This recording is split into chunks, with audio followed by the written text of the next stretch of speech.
now I feel like I've kind of settled in with everything else, especially the weather. Hello and welcome to today's video. My name is Anne Wamboy. I am a Kenyan au pair living with a wonderful host family in the city of Copenhagen, Denmark. I have been here for 9 months and I have so far enjoyed my time. I have met wonderful people. I've gotten to interact with the culture through food and language and just people's lifestyle, and I've come to appreciate life from a different perspective. Everything else was a huge change moving here, but now I feel like I've kind of settled in with everything else, especially the weather. Yeah, but before we get into that, Denmark was my first choice of host country because I have a friend here who I knew that I could always reach out to and I could always visit in case I felt homesick or in case I wanted to see someone. And it's always nice to know that you have someone from home that you can always rely on. And the second reason is because Denmark had no language requirements. Unlike other countries, for example, Germany or France, you needed to at least know some basic host country language. Yes. So I felt like those specifically for those two reasons, it made it made me feel like my search was going to be a little bit smooth, but it was not, because as most other au pairs would agree with me, host families specify on their profiles that they want someone from the Philippines or in the EU, and I was none of those. So yeah, I kept on searching and researching and reading about, what the au pairs need to do, the rules and all these things, just to get acquainted and to know how I was going to settle in if I was to move to a country. And yeah, I did not get a family in Denmark right away. This actually came last minute, but I did get a host family in Germany, whom we speak until this point. We're very good friends. But at that time I could not be able to begin any application process because first of all, the first cases of COVID-19 were reported in Kenya, and everything went, most of the things were shut down, including the embassies.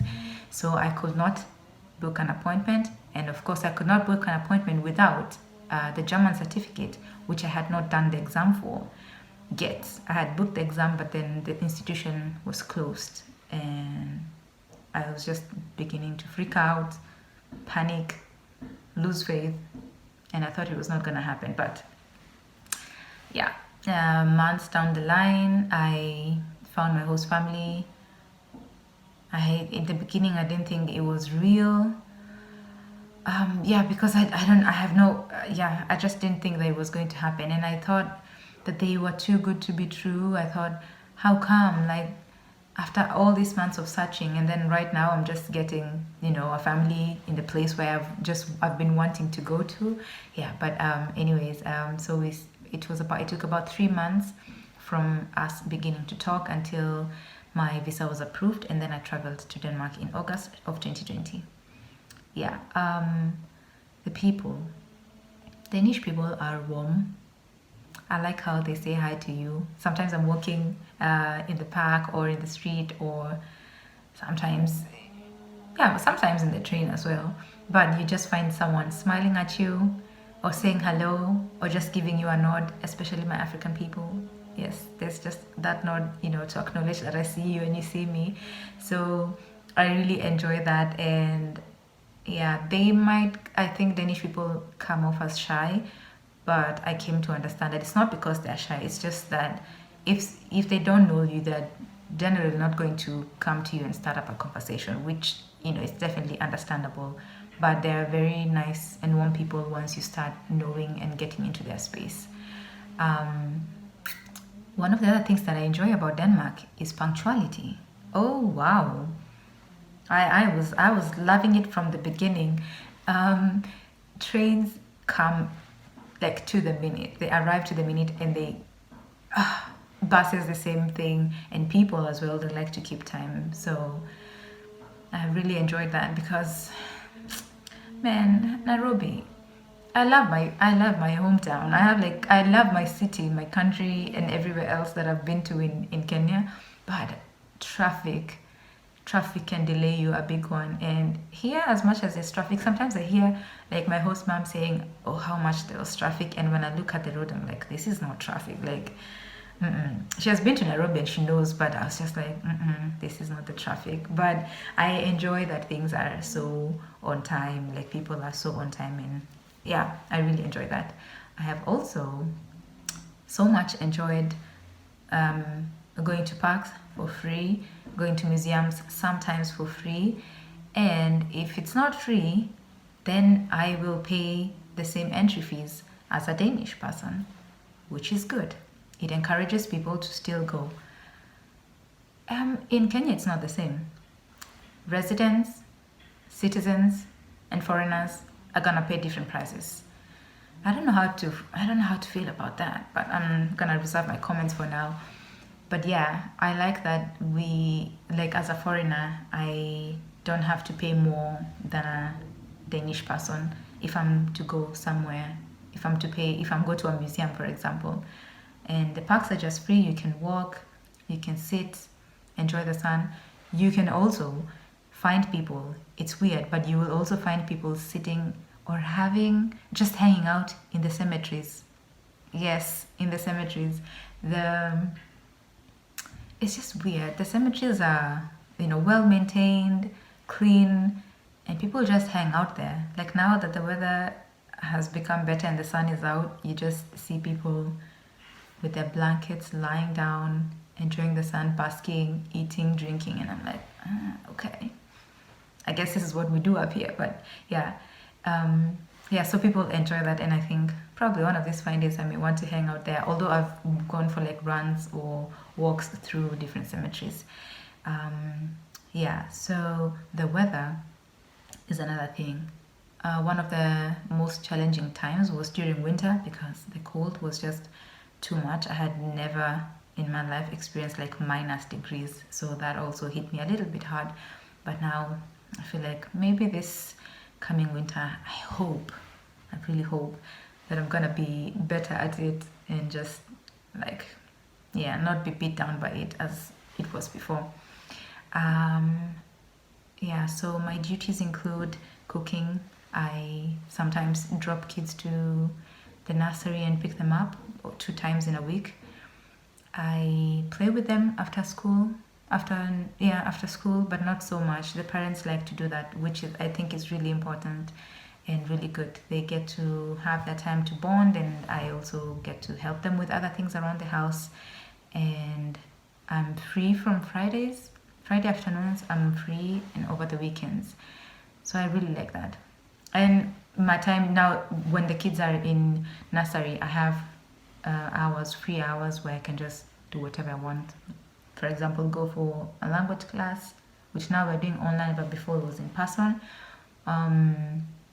Or just go into the city and explore a little bit. Yeah. Tips that I can give to other au pairs. Wow. Do your research. Read a lot. Get to know what different countries' requirements are. And use Google and use YouTube as well a lot.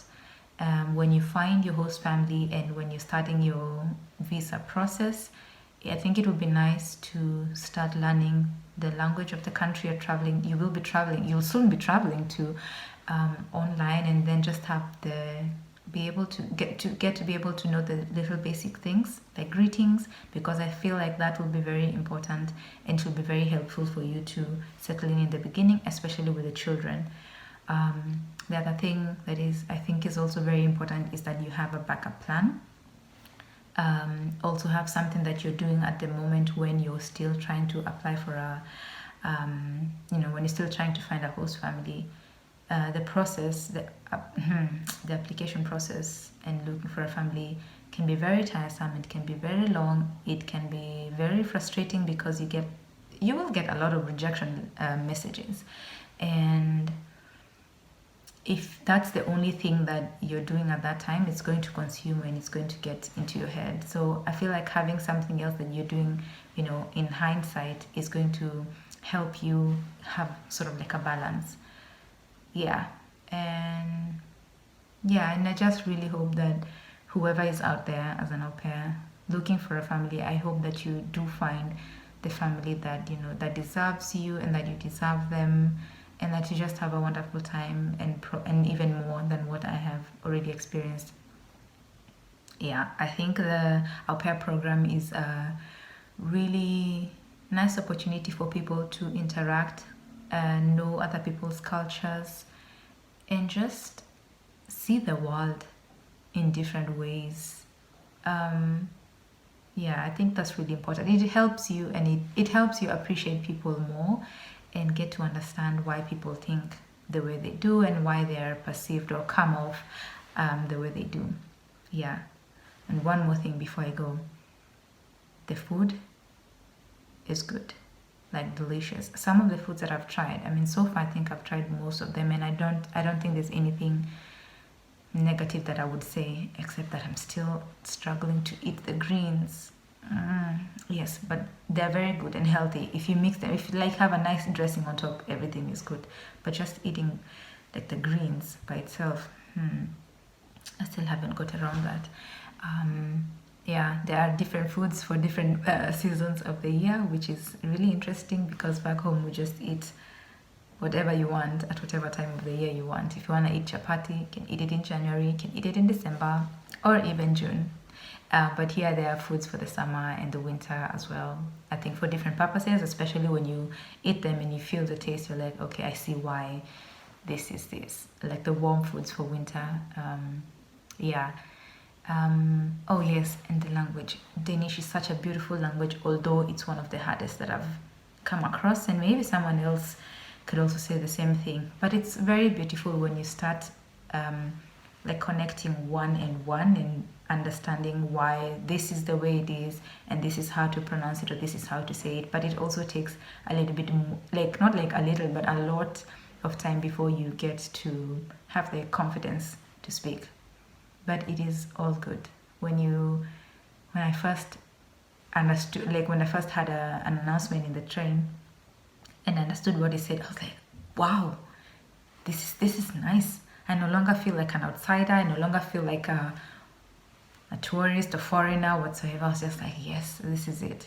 And I was so happy that I was taking the language classes. So make sure that you learn the language, be a part of it, just have fun, enjoy, speak, make mistakes.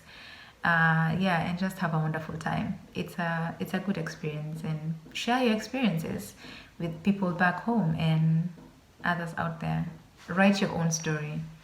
That's the most important bit. When you travel and when you get to either Denmark or Germany or France or wherever it is that you'll find an au pairing opportunity, write your own story. Yeah, anyway, that's my time, and I hope you enjoyed this video. Have a wonderful time. Bye. Take care.